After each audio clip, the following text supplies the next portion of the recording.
தொடர்ந்து 1 கொரிந்தியர் 15ஆம் அதிகாரம் 51, 52 அந்த வார்த்தை இப்படி சொல்கிறது. There's a reward.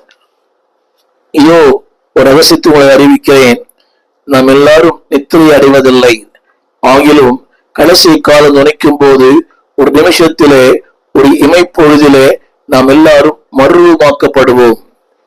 இது பலமுறை நாம் வாசித்திருக்கலாம், பலமுறை படித்திருக்கலாம். அடக்காரங்களிலே பேசப்படுகிற வார்த்தை, மரண வீடுகளிலே பேசப்படுகிற வார்த்தை. ஒரு வார்த்தை கவனிக்க வேண்டும். நாம் எல்லாரும் மறுரூபமாக்கப்படுவோம்.